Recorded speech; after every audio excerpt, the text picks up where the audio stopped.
haunted Metro Detroit for more than 3 decades. 4 children abducted and killed along the Woodward Corridor in the mid-70s by the infamous Oakland County Child Killer. What if the truth behind the Oakland County child killings is far darker than we ever imagined? There have been rumors that this matter is the subject of a citizen's grand jury. The law does not permit us to confirm or deny that rumor, so any information that you are about to hear today is outside of the purview of that investigative tool that may or may not have been used by my office. Imagine living in a place where every door is locked tight, and yet the unimaginable happens. A killer lurks in the shadows, blending in with the community, a trusted face in a world that once seemed so safe. Nearly 50 years since the Oakland County Child Killer murdered 4 children and terrified an entire community. And the murders are still unsolved, and the memories still haunt those who lived through it. The mystery has haunted Oakland County for nearly half a century. And with new leads and chilling discoveries surfacing, the truth might just be closer than we think. Absolutely, and it still is. Rupin Taryn, Channel 2 reporters have been covering this crime for nearly 5 decades. Here is how the case unfolded all those years ago. Are you ready to uncover what really happened? Don't miss out. This story is far from over, and the answers could change everything you thought you knew. All week we've taken you inside the Oakland County Child Killer investigation that still grips this community. Tonight you're hearing from the lead investigator, who's been a big part of our coverage, about where the case stands. In the shadows of Oakland County, Michigan, 4 children vanished, sparking one of the most terrifying murder sprees in American history. Between 1976 and 1977, the quiet suburban towns of Detroit's northern outskirts were forever altered by a string of abductions and killings that would remain unsolved for decades. The cases are a haunting reminder of how evil can slip into even the safest of communities. The chilling fact remains. To this day, the true identity of the Oakland County Child Killer has never been revealed, despite exhaustive investigations and millions of dollars spent. What happened during those 18 months in the late 70s? Who was behind the monstrous acts that stole the lives of these innocent children? And why does the mystery still haunt us today? A false sense of safety, Oakland County, once a peaceful area teeming with tree-lined streets and a strong sense of community, now stands as a symbol of how easily that sense of security can be shattered. In the years leading up to 1976, the region was a haven for families seeking a quiet suburban life, far removed from the chaos of Detroit. But as the new decade began, things would change. The first disappearances. It all started quietly, with seemingly unrelated cases. Judy Foe, a 16-year-old babysitter, was the first to vanish. Her body was discovered in a park a few hours later, with signs of a violent struggle. Just days later, Harry Pinkler, another local teen, disappeared. His car was found, but his body was never recovered. These early cases seemed like tragic accidents. Then came Cynthia Cadu, abducted on a quiet night in January 1976. Her body was discovered just days later in a desolate stretch of road.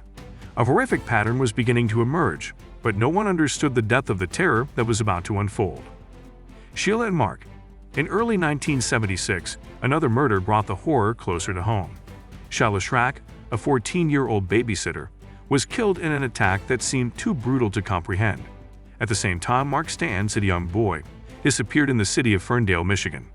His body was discovered in a parking lot days later, showing signs of torture and violence. It was becoming clear these were no ordinary murders. Something dark, something methodical was at work in the streets of Oakland County. A nation's largest investigation. As the number of victims grew, so did the urgency. The largest homicide task force in American history was assembled to catch the killer. It included hundreds of police officers, detectives, and criminal experts, all working tirelessly to unravel the mystery. Despite the efforts, no one was arrested. Thousands of tips poured in, but each lead seemed to vanish into the shadows. The fear was palpable. Every day that passed, the killer remained free, and every night, another child could potentially fall victim to this unseen predator. A deeper mystery.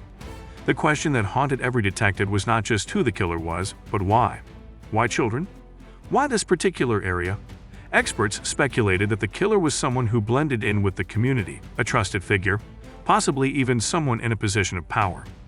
The possibility that the killer was a police officer, teacher, or even a priest sent chills down the spines of those investigating the case. But the questions didn't stop there. Could the killer have been protected by powerful figures? Could there have been a cover-up, a deliberate obfuscation of the truth to protect the identity of the murderer? The dark cloud of suspicion hung over Oakland County like a shroud, and the answers seemed just out of reach. A chilling pattern. As the investigation progressed, the detectives uncovered a disturbing pattern. All of the victims were around the same age, and each had been meticulously cleaned and dressed before being discarded. It was as though the killer took care to ensure his victims appeared almost at peace, sleeping, as if they were still alive. The crime scenes revealed a disturbing lack of evidence, yet, in the darkness of each discovery, it became clear. This killer knew exactly what he was doing. The meticulousness of the killer's actions suggested someone with deep psychological understanding and the ability to manipulate those around him. His ability to stay under the radar was the most terrifying aspect of his identity. But why did he target children? Was it purely sadistic, or was there something deeper at play? Is the Oakland Killer part of a larger web? Some experts speculated that the Oakland County Child Killer may have been linked to other infamous cases, such as the Zodiac Killer. The similarities in their methods, the precision, the manipulation of victims, raised the possibility that these two killers were one and the same. But this theory was never confirmed. The question remained, was the Oakland County Child Killer an isolated individual, or part of a more extensive terrifying network? Fear and uncertainty. The fear spread beyond the homes of the victims. Children no longer walked freely to school or played in the parks. Parents were on edge, and the community was left questioning its own safety. The fear was palpable in Oakland County, and its residents felt the consequences of the unknown every day. As the years went by, the case grew cold. The task force was disbanded, and the public began to move on. But the questions remained. What happened to the killer? Was he still alive? Did he move on to other victims? Theories, cover-ups, and suspects. Over the years, numerous suspects have been investigated, including Christopher Bush, a wealthy son of a GM executive, and Gregory Green, a convicted child predator. Yet despite various leads and years of investigation, no definitive evidence has ever emerged to close the case. Even more troubling are the allegations of cover-ups, with some questioning if influential individuals were involved in obscuring the truth. The unsolved mystery endures. Nearly 50 years later, the case remains open. The families of the victims, like those of Timothy King, Jill Robinson, and Mark Steens, are left to grapple with the loss and the never-ending question, who did this and why? As new evidence and technology emerge, there is hope that the Oakland County Child Killer will one day be caught. Until then, the mystery endures, and the darkness that once gripped Oakland County continues to haunt those who live through it. As we dive deep into the chilling story of the Oakland County Child Killer, the unsolved mystery of these murders still grips us, leaving us questioning how someone could remain undetected for so long. With every new revelation, the pieces of this disturbing puzzle inch closer to a conclusion. But here's the terrifying truth. We still don't have all the answers. So, what if the killer is still out there? What if there's more to this story than we know? You can't afford to miss what's coming next. In our upcoming video, we'll be exploring another chilling case, the disappearance of Kyron Horman. What happened to Kyron? Could there be connections to other unsolved mysteries? Trust me, you won't want to miss it. Make sure to hit that subscribe button and turn on notifications so you're the first to know when we drop the next video.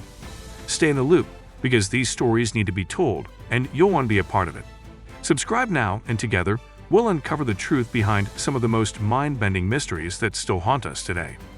See you in the next video. Don't miss it.